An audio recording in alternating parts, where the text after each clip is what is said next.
কাঁচামালের বস্তি। এখানে থাকতে হলে হেরোইন, গাঁজা, ডাইলের ব্যবসা করে থাকতে হবে। আর যদি কেউ পুলিশ সেই কথা কয় তাহলে তার লাশ পড়ব। ঢাকা শহরে এমন কোন শক্তি নাই যে শম্ভুর সাথে লাগতে আসবে। ওই শম্ভু, তোর বাপ! আমার বাপ তো কবেই মরে গেছে। তুই আমার কোন বাপ? ঢাকা শহরের প্রতিদিন সকালে পেপার খুললে যার নাম দেখে, যার স্টল অফিস আদালতে সর্বক্ষণ যার আলাপ হয়, আমি সেই লোক বাবুল। শম্ভুর বস্তিতে একটা পিঁপড়াও ঢুকতে পারে না। তুই যখন ঢুকে পড়েছিস তখন আর জীবন নিয়ে ফিরে যেতে পারবি না।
দেখেছো মনু, দেখেছো বাবুলের নাম আবার পত্রিকায় বেরিয়েছে। তেজগা বস্তির মোটা শম্ভুকে বাবুল পিটিয়ে মেরে ফেলেছে। জনগণ বাবুলের নামে জয়ধ্বনি দিচ্ছে। দেখতে চাই না আমি তোমার এই খবরের কাগজ। কেমন বাপ তুমি? তোমার সন্তান পিস্তল বন্দুক হাতে রাস্তায় মানুষদের খুন করে বেড়াচ্ছে, আর তুমি খুশি হচ্ছ? কেন হব না? বাবুল যাদের মারছে তারা চিহ্নিত সন্ত্রাসী। আইনের ফাঁক দিয়ে বের হয়ে অসৎ লোকের সহায়তা নিয়ে দিন দিন অন্যায় করে যাচ্ছে। আমার বাবুল তাদের বিরুদ্ধে রুখে দাঁড়িয়েছে, এতে আমি খুশি হব না? একবার কি ভেবেছো যদি তোমার সন্তানের গায়ে একটা গুলি লাগে, যদি আমার বাবুলের কোনো ক্ষতি হয়? 70 গুলি আমার বাবুলের শরীরে স্পর্শ করতে পারবে না। আমার বাবুল আমার গর্ব। বাবুল আর সাধারণ মানুষ নয় মিনু, বাবুল এখন জনগণের বন্ধু। যদি কোনোদিন খুনের অপরাধে আমার বাবুলের গলায় ফাঁসির দড়ি পড়ে তখন? আইন আর আমাকে স্পর্শ করতে পারবে না মা। মা, আইনের লোক গতকালকে আমারে বেকসুর খালাস করে দিচ্ছে। বাবুল, সত্যি বলছিস? কি করে সম্ভব হলো? বাবা, বাংলাদেশে দুইটা জিনিসের জোর থাকলে 7 খুন মাপ। এক হইল মামার জোর, আর 2 না, টাকা দে, টাকা দে, ওই জায়গায় রাখ। আর হইল টাকার জোর। এত টাকা তুই কোথায় পেলি রে বাবুল?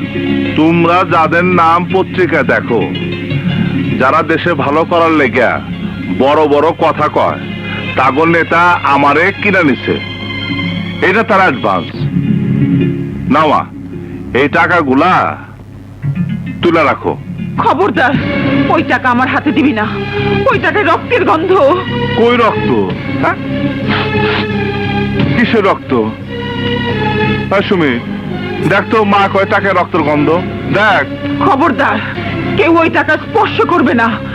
তুই নিয়ে যা, তুই ওই টাকা নিয়ে যা। কেন মা, আবার কি দোষ? তুই মানুষ খুন করেছিস।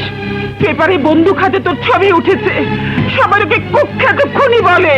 খুনি আমি ঠিকই মা, কিন্তু কোনো মানুষ আমি খুন করি নাই।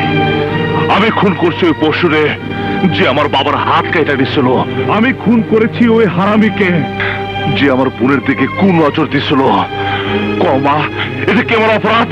কিন্তু আইনের চোখে তুই খুনি। ওরা তোকে আজ নয় কাল ফাঁসিতে ঝোলাবে।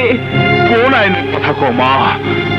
যে আইন পেপারের শটগান হাতে আমার ছবি দেখা আমার ছেড়ে দেয় সেই আইন, যে আইন আমার বাবার হাত কাটার বিচার করে না সেই আইন, যে আইনের অফিসার আমার বাবাকে অন্যভাবে অত্যাচার করে সেই আইন, সুমন্ডে ডাইকে এনে খুন করে সেই আইন, এমন আইন আমি মানি না মা। চুপ, চুপ। কিন্তু আমার কথা একবার ভাব, রাতে চোখ বন্ধ করলেই দেখি ভয়ঙ্কর স্বপ্ন, রক্ত, মানুষের লাশ। প্রতি মুহূর্তেই ভাবি এই বুঝি কোনো দুঃসংবাদ এলো, এই বুঝি তোর বুকে কারো গুলি লাগলো। মা গো, ভুল আমি করছি ঠিকই, কিন্তু মা, ভালো লোকের দাম এখন দুনিয়াতে নাই। এই যে দেখো মা, আমার পিস্তল 1 লক্ষ টাকা দাম, মা সে গিফট দিছে, খুন না করলে দিত না মা। এই যে টাকা সৎভাবে সারা জীবন কামাই করলো, একসাথে পাইতাম না মা। আমার এসব কিছু চাই না বাবা, সব ছেড়ে আবার আমার বাবুল হয়ে আমার বুকে ফিরে আয়। দেরি হয়ে গেছে মা, বহু দেরি হয়ে গেছে। ট্রেন একবার চালু হয়ে গেলে আর থামে না, শিকল টানলে থামে। ওনার হুকুমে আমার ট্রেন চালু হয়ে গেছে, উনি যেদিন শিকল টানবে সেদিন থাইমা যাবো। কিন্তু আমার কি মন চায় না তোদের নিয়ে একসাথে থাকতে, তোর জন্য ফুটফুটে একটা বউ আছে, তোদের নিয়ে শান্তিতে বাঁচতে। ওইসব আমি ভুলে গেছি মা, বিয়ার সাথে আমার আর করা হবো না।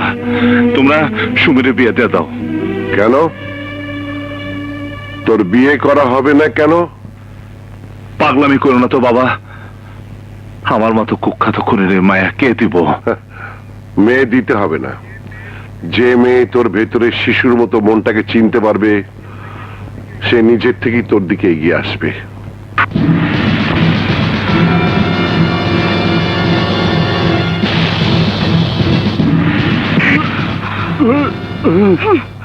সালাউদ্দিন, আমার নাম ধরে ডাকিস? চোরকে নাম ধরে না ডেকে চোর বলেই ডাকা উচিত। আপনার উপর বিশ্বাস করে সমস্ত ব্যবসার দায়িত্ব দিয়ে আমি বিদেশে পড়াশোনা করছিলাম, আর আপনি চুরি করে আমার এত বড় সর্বনাশ করলেন। তুই ভুলে যাচ্ছিস আমি তোর চাচা। আপনি চাচা নামের কলঙ্ক। আপনাকে চাচা বললে আমার মৃত বাবা আমাকে অভিশাপ দেবেন। আপনারই কারণে আমার বাবার ব্যবসা দেনার দায়ে জর্জরিত, ফ্যাক্টরির ওয়ার্কাররা বেতন পাচ্ছে না, অথচ আপনি ঢাকা শহরে নিজের নামে একের পর এক বাড়ি গাড়ি ঠিকই করছেন, আমার বাবার নামকে ব্যবহার করে তাকে কলঙ্কিত করছেন। আমি আপনাকে পুলিশে দেব। Shut up! এই থাপ্পড়টা দিলাম চুরি করার অপরাধের জন্য। সালাউদ্দিনের নাম শুনেছিস, কিন্তু কাম দেখিসনি। আমি তোর লাশ ফেলে দেবো। কে কার লাশ ফেলে তা এক্ষুনি আমি বুঝিয়ে দিচ্ছি। সিকিউরিটি,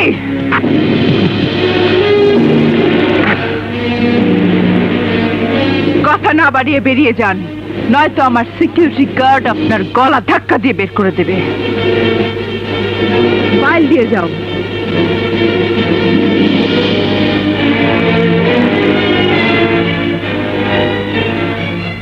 বেরিয়ে আমি যাচ্ছি ঠিকই, কিন্তু একটা কথা মনে রাখিস, যেদিন আমি ফিরে আসব সেদিন তোর এই 2 পিস্তল আমার কিছুই করতে পারবে না।